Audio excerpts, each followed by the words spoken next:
যে খবরের দিকে নজর রাখবো, নিয়োগ মামলায় ইডির করা মামলায় জামিন পেয়েছেন কালীঘাটের কাকু ওরফে সুজয় কৃষ্ণ ভদ্র। ইডির মামলা থেকে সুজয় কৃষ্ণ ভদ্র তিনি জামিন পেয়েছেন বলে জানা যাচ্ছে। তবে আবারও তাকে গ্রেফতার করতে চেয়ে নিম্ন আদালতে আবেদন করেছে সিবিআই, সেই শুনানিও রয়েছে নিম্ন আদালতে। নিয়োগ মামলায় ইডির করা মামলা থেকে জামিন পেলেন সুজয় কৃষ্ণ ভদ্র ওরফে কালীঘাটের কাকু। আজ কলকাতা হাইকোর্ট তার জামিন মঞ্জুর করেছে।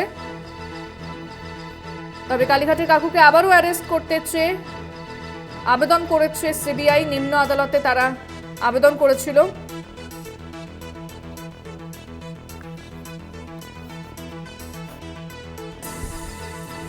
বেশ কিছু শর্ত দেওয়া হয়েছে, শর্ত সাপেক্ষে তার জামিন মঞ্জুর করেছে হাইকোর্ট।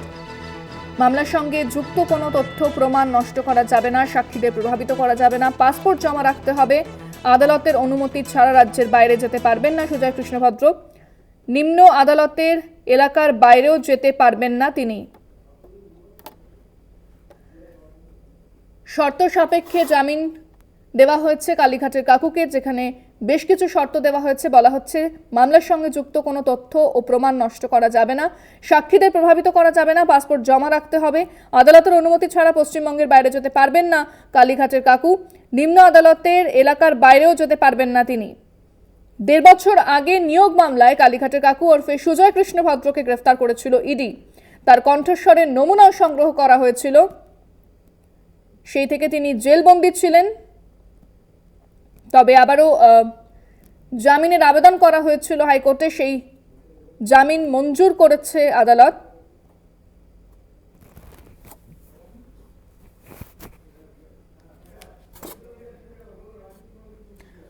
কালীঘাটের কাকুর জামিনের পর রাজনৈতিক মহলের কি প্রতিক্রিয়া শোনাব আপনাদের।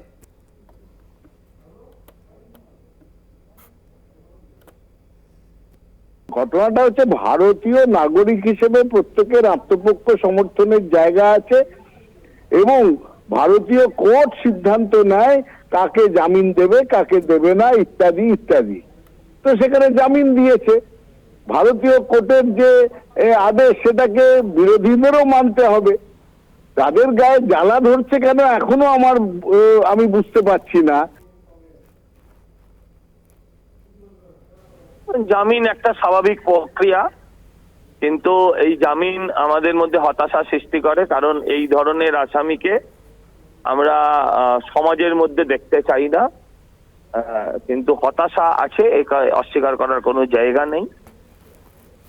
এটা কিসের জন্য জামিন পেল, কেন জামিন পেল, কিভাবে জামিন পেল, এটা এক্ষুনি আমার পক্ষে বলা সম্ভব না, আমি জানিও না।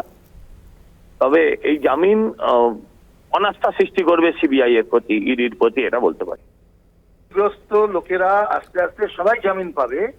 এতদিন নাটক হচ্ছিল, স্বর নিয়ে নাটক হলো, তাকে রাখা নিয়ে নাটক হলো। তিনি তো বলেই দিয়েছিলেন আমাকে কেন আমার সাহেবকে কেউ ছুঁতে পারবে না।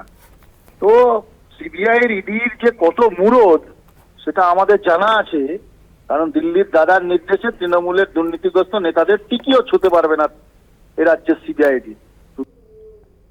কাকু শেষমেশ জামিন পেয়েছেন। কালীঘাটের কাকু বলেছিলেন আমার মালিককে কেউ কোনদিন ছুঁতে পারবে না। কণ্ঠস্বরটা ঠিক মতো করে তদন্ত করতে নানান রকম বাধা, তারপর শেষমেশ যখন পরীক্ষা হলো তার ফল কিন্তু আজ পর্যন্ত আর প্রকাশিত হলো না। তাহলে মালিক খুব বিপদে পড়ে যাবে। অতএব মালিকের স্বার্থ রক্ষায় কণ্ঠস্বরে যেমন বেরোলো না, তেমন জামিনটাও হলো।